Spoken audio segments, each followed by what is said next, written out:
Going to look at the life of Brother Robert Roberts, an entirely different person, but nevertheless in tune with the wonderful things of God, and in the providence of God was really established to do a different work from Brother Thomas, but a remarkable man indeed. Brother Issa Collier wrote a book. If you haven't read this book, it's well worth reading. A study of life and character of Robert Roberts. And he starts off his book with a description of the man, so I thought I would do a similar kind of thing. He was portly. I don't know why that's important, but Brother Issa Collier felt that was part of the description of Brother Roberts. He wasn't a tall man. He was of florid complexion. He had a red and straggling beard and moustache, dark hair, oiled and brushed back, deep-set, penetrating eyes, but was short-sighted. In other words, he was human, very much human. And I think Brother Issa Collier records that for us to appreciate that. But the two important points he makes is firstly, that he's a man who loved his Bible and gave his whole life to the furthering of an understanding of it. And you only have to read his works and to read his life story, and he is an amazing individual. And he had this very deft ability, says Brother Collier, to be able to turn any conversation toward the Scriptures in a very artless kind of way, very natural kind of way. So you could be talking about any subject, and the next 2 or 3 minutes you'd be talking the biblical perspective of that. And it wasn't forced or artificial. And Brother Collier was deeply impressed with that, because it really is a mark of a man whose focus is upon God. And you don't feel like you're being preached to. Just a natural way the discussion goes. And I thought that was a significant factor in describing Brother Roberts. Well, he was born in Aberdeen. He's a Scotsman. Brother Thomas was born in London. Brother Roberts was born in Scotland. And his father was a seaman. Nothing to do with Brother David, Sister Gwen, but being a seaman, he was often absent from home. And therefore, really, Brother Roberts was brought up by his mother. His mother was educated in London. She was a school teacher, and she taught school in Aberdeen.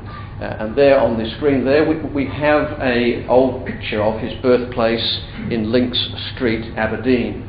Aberdeen there on the map, the northern part or the middle part of Scotland. So it's from the other end of England that this man was brought to bear in the things of God. In 1839, it's a different world that we appreciate. Victoria had been on the throne for 3 years. Photographs have been invented. With the puff of smoke and the phosphorus.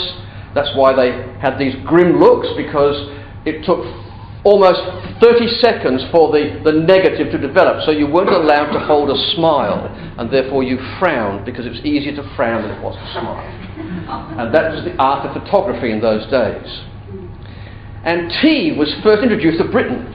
Imagine that. We always think the British to be tea drinkers from the days of Boadicea. Well, that wasn't the case. It was first introduced in 1839. Charles Darwin was elected to the Royal Society. The British had recently captured Hong Kong from the Chinese. And what about this one? Prussia limits the working week of children to 51 hours. Whew. And the population of Aberdeen was 60,000. So it wasn't a large town. And that's the world that Robert Roberts was born into. An entirely different world than we are used to as such. But in those harsh times, wonderful things were born. It's interesting that the Brother Burt mentioned that Brother Thomas was receiving his biblical perspective from his mother, a love of the Scriptures, and it was also too with Robert Roberts. My mother, he says, was a superior woman of an energetic and strongly religious turn of mind. In the providence of God, these two men were given an atmosphere of godly biblical teaching without really understanding what the Bible said. And that reverence for the Scriptures allowed them to be able later on to take hold of the truth. He writes this: "My father's circumstances were very lowly, and my mother had many difficulties to cope with in the rearing of a large family. She successfully mounted them all in measure. She gave us all a moderate education and brought us up in a strict separation from loose and frivolous neighbours. Home was, however, rather a place of wholesome discipline than of love's comfort, though my mother was not wanting on that side when other things were right. So it was a disciplined environment. And the frivolous neighbours, they were not to be actually joined with. They were kept separate. And the mother therefore had a very strong control, a religious control, over this very poor and lowly family. Brother Thomas was educated in a professional manner. Brother Roberts was on the other end of the scale. He describes himself as having a very moderate education, and this is the Baptist chapel in Aberdeen, Johnson, Aberdeen. It's now boarded up. I tried to get some more recent photographs, but apparently it has been demolished. But that's where they attended, the chapel there. And the preacher, says Brother Roberts, Mr. Hart, was an eccentric sort of man. He'd once been a soldier, and he made his money at christenings at 2 and 6 a head. Well, there is the religion of money. And it was just part of society, that you earned your money at 2 bob a head. At the age of 10, Brother Roberts first came in contact with Brother Thomas, although he really had no real recollection. In fact, he fell asleep during the meeting. And all he remembers, he says, is the beard. That's all he remembered. That fascinated him as a 10-year-old boy. And there's the chapel where Brother Thomas gave that address to hundreds of people. Imagine leaving school at 11 years old. Maybe some would relish that, but generally you'd find it difficult to get a job. But you see, in those days, you had a moderate education, a basic education, and you got into the workforce as soon as possible. An 11-year-old boy. I mean, you're hardly out of enjoying boyhood at that particular time. And so he was in a grocer's shop for a while, then was a printer, and then a photographer, and he became unemployed at 13. Unemployed at 13. I mean, he's had 2 years' experience in these jobs. And we marvel at that. When you look at where Robert Roberts ended up, we're actually staggered that he left school at that age. But like many men in this generation, they were self-taught, and that discipline of self-education stood them in good stead for their work. Well, being a lad, he went to night school, 11 years old, 12 years old, and he played truant. And he records that when his mother caught him out, the punishment he received was to actually go to his room and let his conscience work upon his mind. And he said, that didn't worry me a bit. And he really appreciated the punishment because it didn't do anything. But his mother decided that he needed a little more education in religious things. So what she did was she took him to another chapel, and this time there's a preacher from the Highlands. So this was a very Scottish man. And Brother Roberts says, I was fairly overcome by his glowing representations of the divine mercy for miserable sinners. So having been rebuked by his mum, he was in a frame of mind to accept the thunder and blood and hellfire of this Highland preacher. And it actually had some effect upon him. He was in tears. He was a 13-year-old lad, in tears during the entire discourse, and he went home feeling very much chastened that he was going to go to hell. This was the type of brimstone preaching, actually, of the age, where the preachers would frighten people into almost this morbid fascination with escaping death by being converted by the so-called gospel. And his mum was very happy that he now was converted.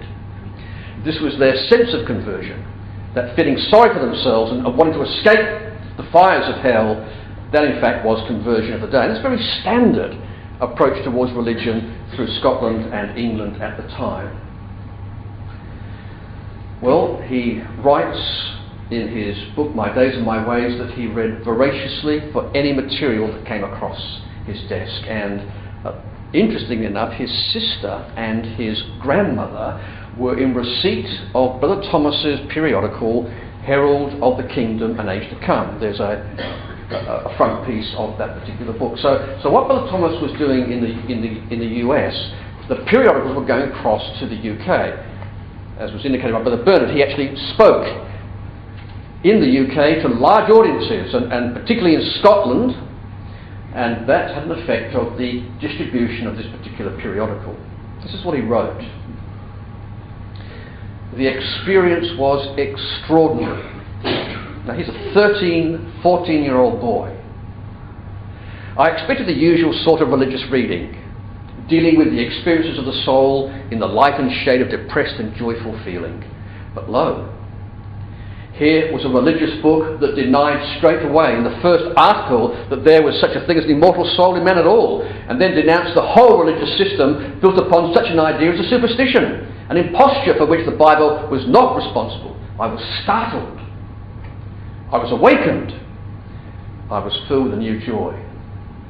Now, this is the calibre of the individual that God is bringing to an understanding of the truth. A 13-year-old boy who is deeply religious, who is looking for religious material and is now presented just at the right time to read this material and be deeply affected by it. Now, I don't know whether you've ever read some of Brother Thomas's writings.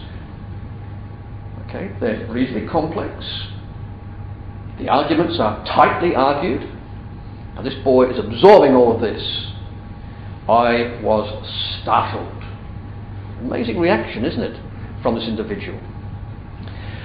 Well, he sought out, through his sister and his grandmother, he sought out the meeting place of a few brethren in Aberdeen, and he found them in this old castle called Wallace Tower. There's a picture of that. And up there in the tower, in this grimy, dark, dungeon-like place, in the small room in the castle, was the meeting place of the brethren. And he managed to be able to attend the afternoon meetings, but he still had to attend chapel in the morning. That was the deal which he made with his mother. And then one day, a crisis occurred because he absented himself from the chapel and went to the brothers' meeting. And when his brother said, "Why weren't you at chapel?" he said to his brother, "Because the Bible's not taught there." Well, that news got back to his mother. And his mother was furious. And the punishment was, "You will not be going back to chapel." Well, that suited him fine. It's very interesting, isn't it, the way in which the strength of the religious feeling at the time was such that even in a family that was rigorously religious, that in the goodness of God there was an opportunity to actually visit the brethren.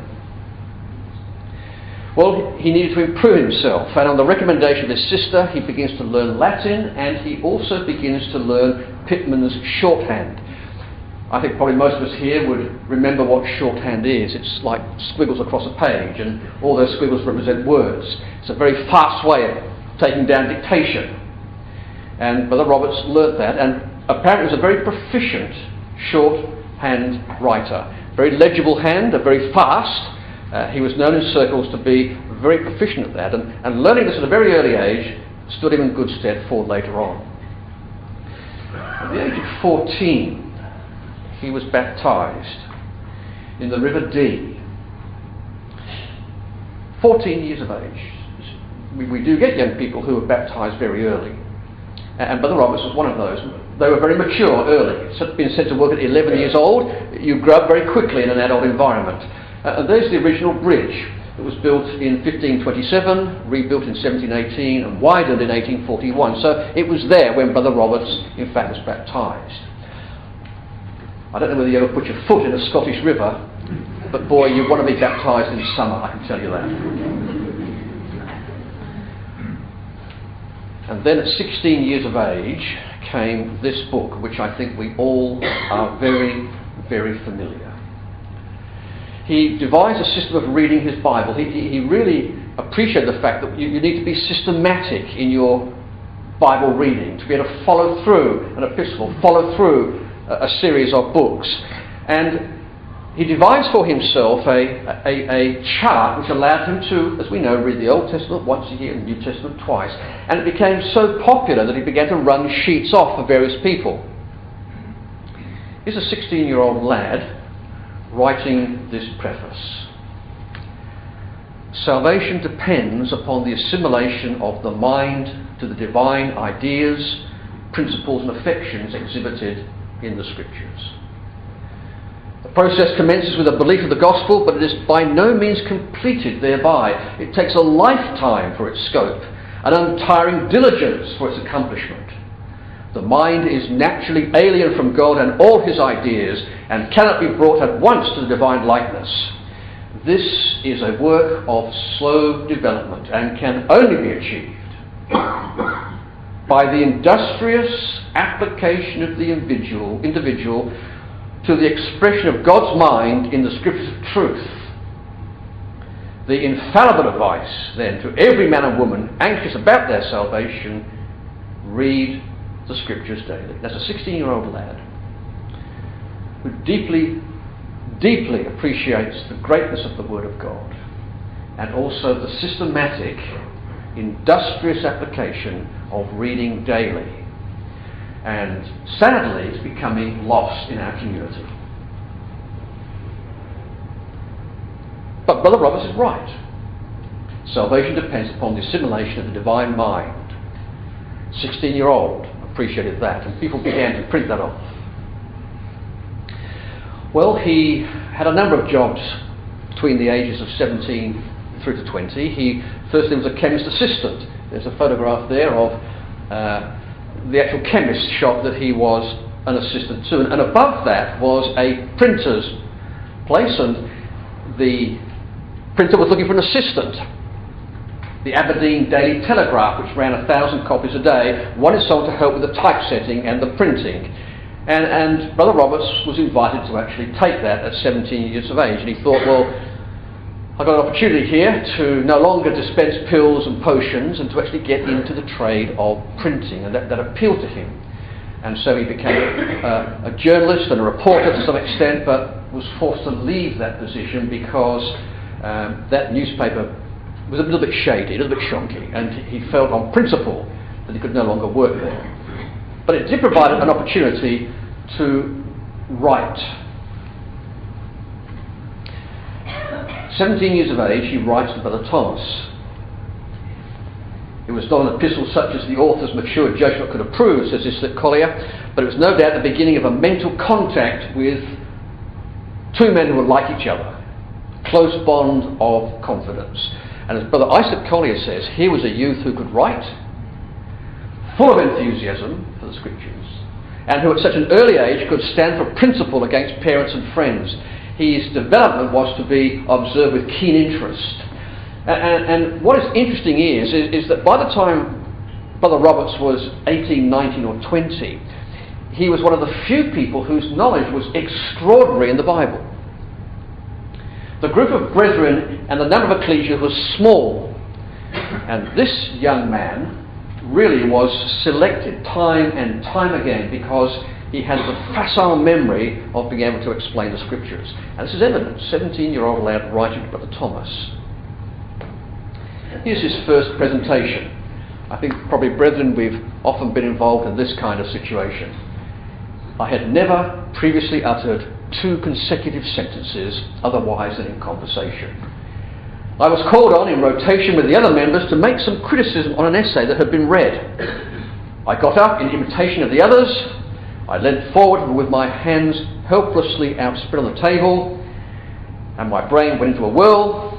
I managed to gasp at a few words and then sat down. Well, brethren, ever been like that? I'm sure we have.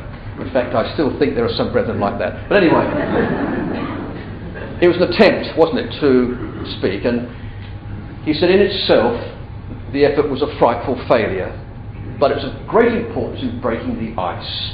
Next time I was called on, the ordeal was not so severe, and gradually the embarrassment diminished with every occasion until I found facility of utterance taking its place. The result was aided by the practice of trying to take down all the speeches delivered at the meeting of the brethren on Sundays, and that shorthand, Pitman's shorthand, became invaluable as he was scribbling every address down, absorbing the information, and then being used to speaking itself. Well, he managed to do a number of odd freelance reporting, and you'll notice that when you read Brother Roberts' writing, it's a very easy style to read, almost journalistic in some ways, and that was the style that he adopted. And he was able in that style to give his first lecture on Daniel chapter 2. Now there's a correlation with Brother Thomas, because Brother Thomas's first talk was also on Daniel chapter 2, on the four beasts, the four metals of Daniel chapter 2. And Brother Thomas had that same interest in prophecy. He managed to visit south of Scotland, a place called Edinburgh, and that's where he met Jane Norrie, whom he was later to marry. But he records in his book that he was disappointed that the attitude of the Edinburgh brethren was not as it was or should be towards Brother Thomas. Now, Brother Thomas had lectured in this area previously, and of course Brother Roberts had absorbed all these lectures and absorbed all this information, was very much a doctor's man, but he found the brethren in Edinburgh not quite the same. And this is going to be significant because later on there's going to be troubles in the region of Edinburgh. He was engaged at 19. Jane Norrie was 27 years old, 8 years his senior. And finally he was recommended to work for the Caledonian Mercury. But he was sacked because he made a transcription error. And sadly, that error in the newspaper ended up in court, and it cost the newspaper money, so he was sacked for that. He learnt his lesson about accuracy. Jane Norrie. I told you they didn't smile in those days. This is what he writes about his wife, his future wife. She was my senior by 8 years, but this was so far from being an obstacle, was the reverse. It imparted to her a weight and sobriety of character that fitted her for the companionship which I desired. Girls of my own age were frivolous. One with whom I had tried to cultivate acquaintance in Aberdeen asked me why I jawed so much about the nations.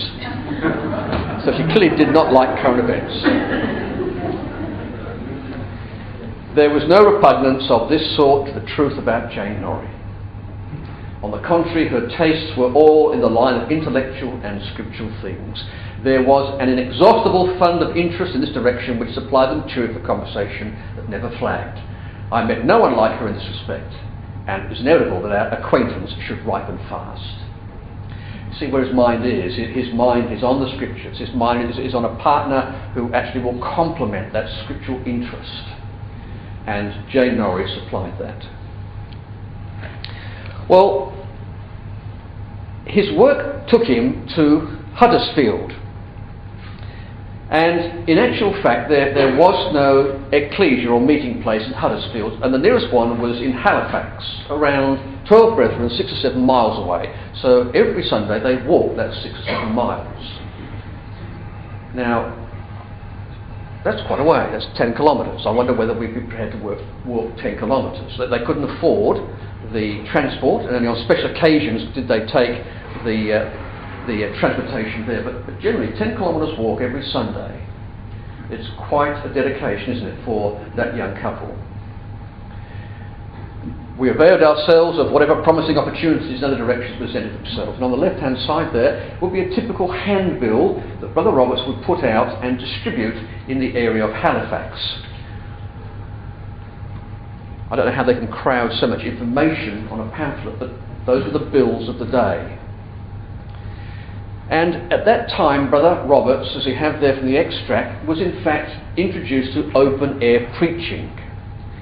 I don't know, brethren, if you've ever done any open-air preaching, but it is an excellent way of learning how to articulate the truth in very small bites to the passing audience. And to be able to take criticism and heckling from the audience is in fact, I guess, a grueling kind of baptism of fire, but it's certainly a tremendous way of being able to express and to learn the truth. And here Brother Roberts was involved in that. He says at the end of that, our proceedings must have seemed to be ridiculous as he stood on barrels and chairs, this 17, 18-year-old lad, but really it was a wonderful start to the preaching. In Huddersfield, he wrote to Brother Thomas, inviting him to come to Britain, and they managed to raise the sum of £15 5s, which probably would have taken Brother Thomas to the quay, and that's about all. But Brother Thomas responded in a very warm letter in the magazine, and he said that he appreciated that from the deep poverty of Scotland there were people who were interested, even to the extent of very small amounts, to bring him to Britain. It was a wonderfully warm letter which he encouraged Brother Roberts to continue in the work. He moved to another paper, and he had this thing about diet. He lived on a very frugal diet, and by frugal I mean hardly anything, and he became very unwell. So he decided to hasten his marriage, and he continued the diet, and as we have there, he was almost in danger of losing his life. He didn't think this one through very carefully, and people thought that he would actually succumb to the sickness that he was going through, and finally they realised we need to change the diet. They couldn't afford much, and that prompted the very poor diet that they were on, but eventually they got better, they remarried, and there's a photograph of Robert Roberts and Jane Norrie on their wedding day. You know, he describes the preaching effort in Huddersfield, and it was the first of 8 lectures, so they managed to get the bills out, get a bit of enthusiasm going, hire the hall, and Brother Roberts writes this: it was the depth of winter and a very severe season, the snow lying deeply on the ground. When the day for the opening lecture came, we walked to the lane where the schoolroom was, near to the hour of the meeting. How many would be assembled? My companion thought the place would be at least half full, considering the publicity that had been given. It seemed to us that snow was untrodden, and forward we went and reached the door. My wife pushed it open to discover her half-filled room. There was not a solitary soul in the place. This would have been a damper enough in summer weather, but in deep winter it was chilling to freezing point, so far as the reception of the truth had to do with spiritual temperature. So things in the truth are interesting when you think about them. I mean, surely God would bless this work. Surely the place would be packed. That doesn't often work the way in the providence of God. So he said, we walked into the room, took our seats at the table at the other end of the room. So you imagine an empty hall, freezing cold winter, snow outside, and no one in the hall except you and your wife. So we sat talking in the resonant emptiness for a short time. Then the door was pushed open. 1 or 2 entered, knocking the snow off their boots, sat down.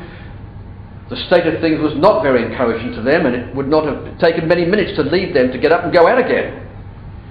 But presently a few others came, till at last we had the half room full, anticipated by my companion. And from very small beginnings,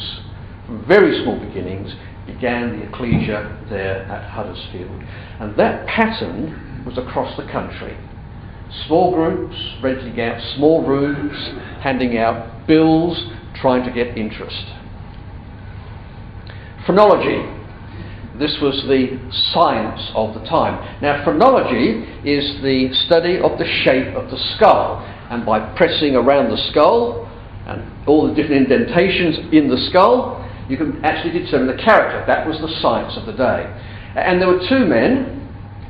These 2 men were called Fowler and Wells, Americans. This here is a Victorian bust of the era of phrenology. And these 2 men went around America and also around Britain reading people's heads. It's pretty exciting, isn't it? But it was the science of the day. And they required shorthand writers. And Brother Roberts was offered a job at double the salary, and an opportunity to travel and possibly even to go to America. And tragically they lost a newborn daughter. And he decided they needed a break and they took the job. It's interesting to read the autobiography when they lost that daughter, and he describes the struggle that he had in saying that his beliefs meant something to him. The churches taught the immortality of the soul. The churches taught that any child who, as long as they were christened, would go to heaven at death. He had to resist all of that, and he had to put into practice the beliefs that he taught. Man was mortal. The child had died, and that was it. And he describes the struggle of that. Well, they took the job and they travelled all the way around the country, and every place they went they managed to meet some of the believers in small groups and build up a rapport across the countryside in the United Kingdom. And here's his first contact with the Birmingham ecclesia. No organisation. Brother Paul, did you belong to Birmingham at all? Nothing's changed. Nothing's changed, he said. Well, they met in a very informal way on Sunday evenings in the upper room, and it's a bathroom of a barber's shop in Summer Lane. And what they did was that they read the doctor's writings, and the room could only hold 16 people. This is the beginning of the Birmingham ecclesia. And there's a photograph of some of the old Victorian buildings near the barber shop. I don't know whether it's the actual place originally, but it shows you the kind of buildings that were there at the time. Well, Robert Roberts, being a very organised, highly organised man, pointed out the unscripturedness of the chaos that prevailed and recommended the proper incorporation of all immersed friends into a proper, regular breaking of bread, memorial meeting and lecture. And this is one of the strengths of Brother Roberts. He's an organiser. Things can't be in chaos. There has to be order. And as he visited Birmingham through the phonologists, he was, at their request, asked to lecture. And as he says, it was a very suffocating room, a small affair, on the verge of contemptibility, but it was a beginning. And long experience has taught the wisdom of not despising the day of small things. And that is so true. How many of us have been involved with very small ecclesias, very small beginnings, very small lectures, very small numbers, but we never can we despise the day of small things. This is the germ of greater things. And Brother Roberts learnt that. 5 months on the road brought a change of heart, and he decided that phrenology was no longer his cup of tea, so he decided to rejoin the newspaper, this time at Huddersfield, and there an ecclesia of 6 people was established. And from this very small beginning was a very special book that was printed. It was originally printed as 12 lectures.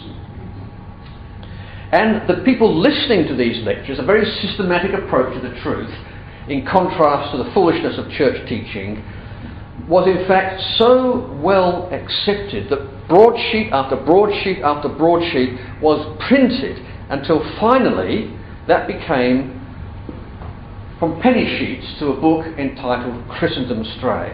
And like Help Us Israel, Christendom Astray had a huge impact on the people who were given it as they came to the truth, because it systematically, through 12 lectures, went through the doctrines of the Bible, demolishing church teaching and presenting the truth. Quite a remarkable publication from this young brother. Well, Brother Burnett mentions the Civil War, and in 1862, as the Civil War commenced, Brother Thomas no longer felt it appropriate to publish the Herald of the Coming Age. The country was at war, no one was interested in religion, and so he sat down to write the first volume of Eureka. When he arrived, Brother Roberts spent a long time with Brother Thomas, taking down notes of his life, and this became the life and works of John Thomas, which is a really excellent read in relation to that. Small things. The man who had lectured to hundreds in Scotland delivered his first address to the brethren, to those 6 or 7 persons in a gloomy baker's shop, and later that day he gave lecture to a half-filled room. Yeah, these are small beginnings, but from these small beginnings great things emerged. It's impossible to exaggerate the charm of Dr. Thomas's company under our own roof, he said. He was a totally different man from what his writing prepared us to expect. These writings were so pungent, so vigorous, so satirical, and had such a sledgehammer force of argument and denunciation that we looked for a regular Boanerges, a thunder dealer, a man not only of robust intellect but of combative, energetic, self-assertive turn, whose converse would be largely spiced with explosive vocables. Instead of this, he was quiet, gentle, courteous, well-mannered, modest, absolutely devoid of affectation or trace of self-importance. His calm, lofty, cordial reverence for the Scriptures was very edifying to us. It was so gratifying and so strengthening too to have his fireside answers to the various scriptural questions we had to propound. "Let me see," he would say, "where is that passage?" Turn it up and then proceed in his dignified and incisive way to open to us the Scriptures. Household matters and business shrank into their proper smallness in his company. He was truly a little heaven below, the like of which we rarely since experienced in the rugged journey of probation. He was a deep admirer of the Doctor. Unfortunately, as Brother Thomas went north, the brethren in Edinburgh and Scotland began to poison Brother Thomas's mind against Brother Roberts. And Brother Roberts suggests it's most likely out of envy. In fact, it was healed later when Brother Thomas came back to Brother Roberts after the tour, but it took a while to repair the damage that had been done. And again, this is this problem with Scotland coming through. But before the Doctor returned to the US, he made two important recommendations. The first was that Birmingham really should become the centre of the Truth's activity. This is Brother Thomas' assessment of everything that was going on in the UK, and he thought that Birmingham was the best soil for which the Truth to grow. And secondly, he suggested that we need a new magazine. And you, Robert Roberts, need to be the editor. And that shows a great insight of the Doctor, because on both those accounts the truth progressed mightily. Brother Roberts took those on board. Do you know which hall that is? Do you know, Bernard, what hall that is? No? I better pull? No? It's a great photograph though, isn't it? Its epoch is around the Victorian era, just after. And as you can see, the halls themselves are now getting bigger as the circle of brethren is now enlarging. But you know, Brother Thomas, in visiting Scotland, came across a Brother Dowie, George Dowie, and he actually rebuked Brother Roberts in his letter and said to him that you've erred in giving this man the benefit of the doubt in his premises. And we're going to see that George Dowie was a problem. And Brother Thomas saw all through those problems and said to Robert Roberts, you should be dealing with this. You should be dealing with this. And later on he did. Well, he moved to Birmingham and took some freelance work. Unfortunately, it nearly left him destitute until finally he got a job. And slowly but surely the numbers of the Birmingham ecclesia began to increase slowly. He found a suitable job that allowed him to spend a lot of time on publications. And you'll find in the writings of Robert Roberts that he's not a man who's out for a career. He's not a man who is out to make his mark in the business world. All he wants to do is to get a job that will give him sufficient income to allow the rest of the time to write for the brotherhood. It's a different perspective, isn't it, than today? People go for their careers, people go for the high-flying jobs, the education. But Brother Roberts' emphasis was first on the magazine, and first on the truth, and first on the brotherhood, and he needed just a job to keep that going. And so he published a magazine called The Ambassador of the Coming Age. It was renamed the Christadelphian.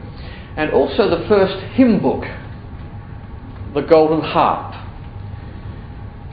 There were no actual musical notations in this, just the lyrics. But very early on you can see that the brethren themselves were desirous of establishing a hymn book that would give them a particular pattern of music. There were lots of religious tunes out there, lots of religious words out there, but the brethren wanted a distinctive hymn book, something that would reflect their own beliefs, our own understanding. And the Golden Harp was the first of that in the line of a number of hymn books. Well, Brother Thomas was about to publish Eureka Volume 2, so he was looking to come again to Britain, and Brother Roberts became a shorthand writer for the bankruptcy court, which again allowed him more time for speaking and for writing.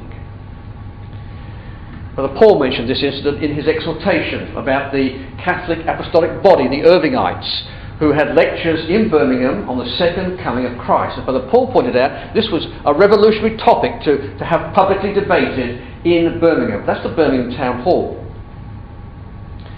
Very Grecian kind of structure. And the overflow was there, and as Brother Paul mentioned, Brother Roberts got up on a chair and nearly got knocked out and knocked to the ground and escorted away by 2 policemen. But it caused the brethren to feel strongly about following up on that particular lecture.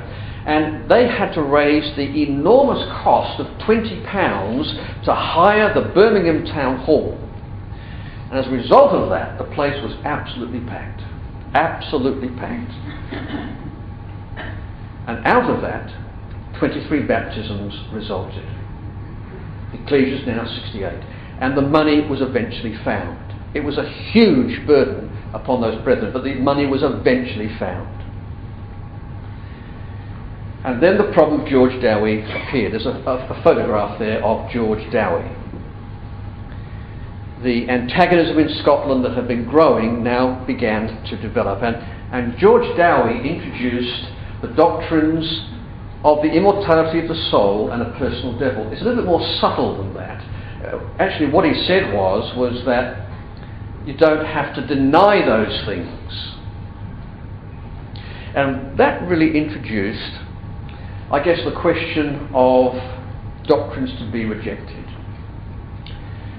George Dowie refused to say whether he would receive into fellowship persons who at that time of their immersion believed in the immortality of the soul and eternal torments.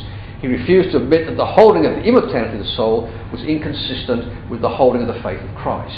And this was the first rupture within the brotherhood. And if any of you have been involved in ecclesial ruptures, it is not a very nice experience. Brother Roberts had to lead the withdrawal from the Edinburgh Ecclesia, and in fact when he went up to the Aberdeen Ecclesia, he was taken to task. He was accused of judging the brethren.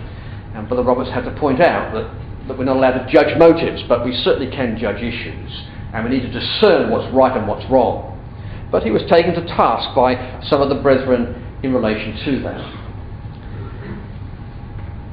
He said an effort should doubtless be put forth to reclaim those who are in error, but where the efforts fail, disassociation by withdrawal is natural and inevitable. Division is the inevitable concomitant of an uncompromising adherence to the truth. And from that, as I said, came a declaration in which there were doctrines to be rejected. Every affirmative proposition has a converse. Every yes has a no. If a man's not prepared to accept the no, it shows his yes is not worth much. And that's why we have the doctrines to be rejected in our statement of faith. Every yes has a no. Very wise provision there. And it came from George Dowie, who said, well, you don't have to declare a no. The third visit came. And once again, the lectures continued. And the time came for Brother Roberts to actually be paid editor of the Christadelphians. It's quite a challenging move. Brother Thomas had resisted being a paid editor. He didn't want to be incumbent on any particular individual. But the brethren felt at this time that the position of the Christadelphian in giving so much advice and giving so much good exposition, that needed to continue to develop the brotherhood and to instruct the brotherhood. It's interesting, you know, when back in those days, there are articles there by Sister Jane Roberts on health and how to wash and bathe and how to look after children. You see, because people come into the truth from some of the poorest parts of Birmingham, didn't have those life skills. And some of the advice in the Christadelphian at this time was on basic life skills. The magazine was an important part of developing a faithful community in those days. In 1871, the news came of the doctor's death, and it was the saddest and blackest day in Brother Roberts' life. This was the man who But Bernard said, managed to shift all the rubble, get rid of all the refuse, and bring the pristineness of the truth to light. Brother Roberts was deeply dependent on Brother Thomas, and now he was gone. And Brother Roberts is all by himself, as it were. It was a huge blow, a massive blow. And then further controversy hit the Brotherhood. In 1873, a man named Edward Turney of Nottingham, along with David Hanley, issued a pamphlet entitled 32 Questions and Answers Concerning Jesus Christ. He wrote, "Brethren and friends, whatever I have taught by mouth or pen contrary to the views of Jesus Christ herein set forth, I now renounce." It's called the renunciation theory. He renounced his teaching on what the atonement was all about. And the next night, Brother Roberts responded with a book entitled The Slain Lamb. So here's the second shock to the Brotherhood. And this time it's on the nature of Jesus Christ. Edward Turney started a rival magazine in opposition, but it flickered out because Edward Turney died shortly after. But what it did was, it left Brother Roberts severely ill. You can't go through this kind of cataclysm in the ecclesial life without physically being affected. And Brother Roberts was deeply affected by all of this, deeply affected. But the works coming from his pen were mighty indeed. Like Brother Thomas, he was a prolific writer, and those writings are astounding. In 1877, he wrote this book on the Russo-Turkish War, and this particular publication was sent to Gladstone. Friendly face on the screen. Gladstone was a very prominent politician. He was the opposition leader at the time. And Gladstone responded favourably to Robert Roberts' pamphlet. Well, of course, the brethren took this and published it.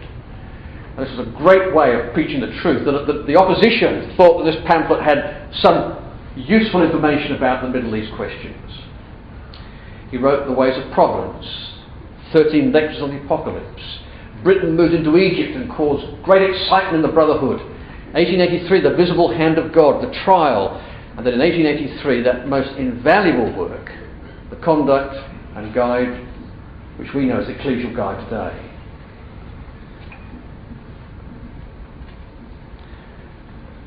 Brother Roberts was involved in a number of debates. I couldn't get a picture of the first one, so a rather blank expression there on the screen. Louis Stern, an Orthodox Jew, he debated about Jesus being the Son of God. Edward Hine, the man who was a British Israelite. Brother Roberts, in fact, in 3 nights demolished the man. And his most famous debate was with Charles Bradlaugh, an English politician who was the chief of the humanists, the agnostics. And that debate, whilst Brother Roberts didn't win outright, and there appears to certainly have been a very keen interest in this, Charles Bradlaugh many years later wrote and said that Brother Roberts was probably the best adversary he debated against. But all of this brings the truth to the public notice in Britain. Debates, contention, this is the apostolic way, isn't it? And those debates were remarkable. And then comes another issue within the Brotherhood, and this time it comes from within. Robert Ashcroft was a former minister, and he was converted to the truth, and the brethren were delighted at the fact that they actually could in fact convert a minister. Robert Ashcroft had to leave all his salary behind, and Brother Roberts felt sorry for him and therefore brought him into the work of the magazine. He was criticised by some for doing that, but he felt it was the right thing to do. This individual had no means of income, no means of support, no skills. He was a clergyman, and therefore brought into the magazine. However, tragically, this man began to preach the partial inspiration of the Scriptures. He put a magazine out, and the first issue said the Scriptures were not actually inspired, partially only. Now, Brother Roberts felt very strongly on this, and he dissolved the ecclesia, established a new ecclesia on the Birmingham Men's Statement of Faith.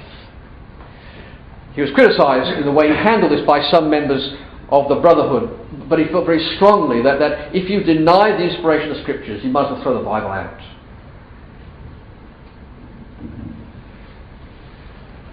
Brother Roberts had a very generous view to the brotherhood, and unfortunately, as Brother Isaac Collier says, he was not a businessman. You may have heard the sugar disaster. It was a scam. Brother Roberts didn't know that, the brotherhood didn't know that, and Brother Roberts contributed to this, believing that you could in fact make sugar through an electric process. And if you do that, then the money would come back, could go back into the truth, could go back into publication, could go back into lectures. His motives were great. But it was a scam. And then Brother J.J. Andrew began to introduce error on the resurrectional responsibility. Now, you have to think, brothers and sisters, that all of this is the providence of God. The truth is being matured to another level beyond Brother Thomas. Brother Andrew was in fact a highly capable young brother. In fact, he assisted Brother Roberts in many articles. Highly intelligent, highly scriptural, highly capable. He was a lawyer by trade. He was very, very competent in the scriptures. But tragically, he began to raise other language, other issues. And in the end, he wrote a book called The Blood of the Covenant, and he said in that book that only the baptized will be raised. If you're not baptized, you won't be raised. And this, of course, is contrary to the teaching of the Scripture. Accountability, or the basis of resurrection responsibility, is the knowledge of the truth and the calling to that knowledge. We can't define the level of knowledge that makes a person responsible. That's for God to decide. But J.J. Andrews said, no, the basis of resurrection responsibility is baptism only.